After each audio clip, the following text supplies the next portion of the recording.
What is plastic waste and where does it come from? How is plastic waste harming our oceans, seas, rivers, and lakes? What are some steps you can take to help solve this global crisis? Welcome to this episode of Shoreflix, where we'll discuss the growing problem of plastic pollution. What is plastic pollution? As you may know, plastic pollution occurs when plastic objects and particles accumulate in places where they shouldn't, specifically the environment and the animals that inhabit it, including humans. We're all familiar with plastic products. They're widely used in our everyday lives, from storing our food to the cars we drive and household goods. Even some clothes are made of plastic materials. When all this plastic ends up in the environment, it causes extensive damage on a global scale. As plastics break down into smaller and smaller pieces, called microplastics, it can end up inside the bodies of animals like fish and birds, and even humans. One major problem with plastic is its durability. Many materials, especially organic wastes, can decompose in a relatively short period of time. Some wastes, like most food waste, can be broken down through natural processes, or controlled processes like composting. The decomposition of these types of materials can be beneficial when they release stored nutrients that can be used to feed plants and crops. Plastics, on the other hand, can take hundreds of years to decompose. And even when they do, the plastic material is simply broken down into smaller and smaller pieces, namely the microplastics we mentioned earlier. These microplastics can wreak havoc on animals and people by disrupting natural biological processes. In some severe cases, animals may ingest so much plastic by mistaking it for food that they can actually die from malnutrition. Let's discuss the impact plastics can have on oceans, seas, lakes, and rivers. You've probably seen a symbol similar to this one on a lot of the plastic products you use in your daily life. Maybe you even make efforts to ensure that these items end up in the recycling bin. Unfortunately, only about 30% of plastic in Europe ends up being recycled. Most plastic will end up in a landfill where it will eventually break down into microplastics.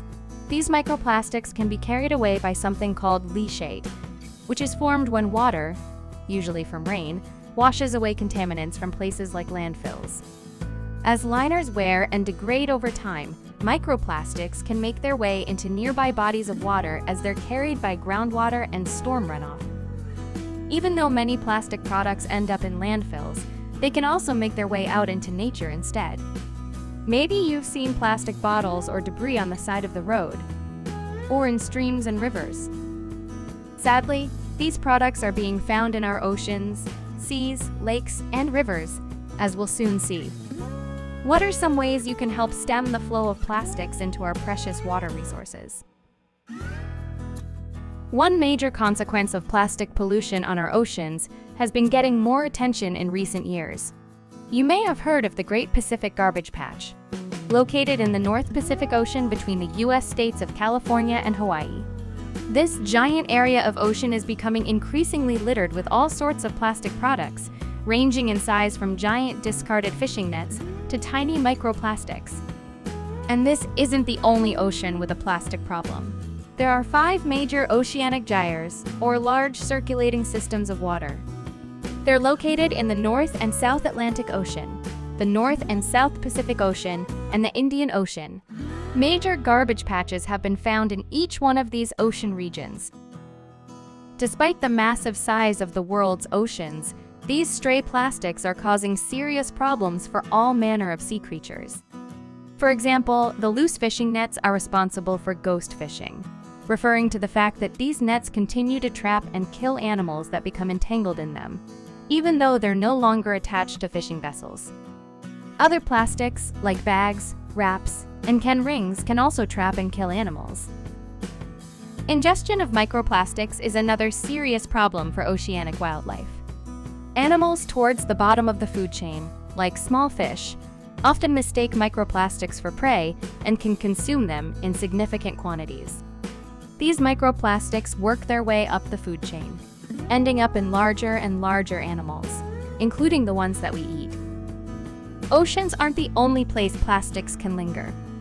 Several lakes around the world are found to have increasing concentrations of plastics. For example, researchers in Switzerland have found that the plastic pollution in Lake Geneva is as severe as that of the world's oceans. The plastic in Lake Geneva can negatively affect the wildlife that inhabits the lake, just like it does with the animals of the ocean. Because the lake's waters flow downstream into the Mediterranean Sea, the plastic pollutants will eventually end up there as well.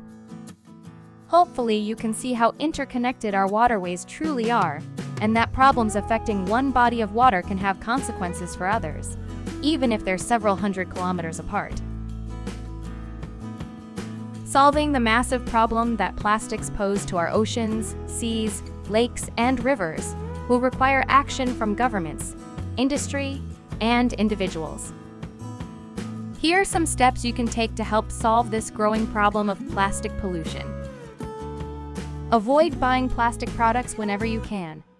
For example, invest in a reusable water bottle that can be refilled instead of buying plastic water bottles.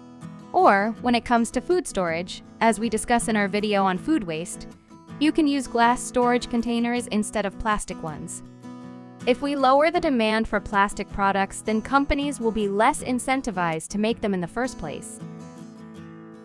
Consider buying products that use alternative materials. Did you know that you can buy bamboo toothbrushes? They're safe, biodegradable, and can be just as effective as plastic toothbrushes. Several other products can be made from non-plastic materials too, like paper straws, fabric grocery bags, and products packaged in glass bottles, to name a few. Try to avoid products that use plastic excessively or unnecessarily. Some beauty products, for example, use plastic beads as exfoliants, which can easily end up in our waterways. Buying products in bulk can also help reduce the amount of plastic waste that is generated. Participate in cleanup events. If there aren't any in your area, consider organizing your own event with friends, family, and classmates. By getting out there and removing stray plastic and trash from the environment, you not only help prevent that garbage from making its way to oceans, seas, lakes, and rivers. You can also connect with other like-minded people who want to make a difference just like you. The last and most important thing you can do is to talk about the issue of plastic pollution. Discussing the issue can spread the word about the problems facing our oceans, seas, lakes, and rivers, which can lead not only to greater awareness, but it can also lead to further intervention. By bringing these issues to light with your friends and family, you can be an agent of change in your community and have an impact on this global issue. Remember, everything you do matters, and when we work together, we can make a meaningful difference.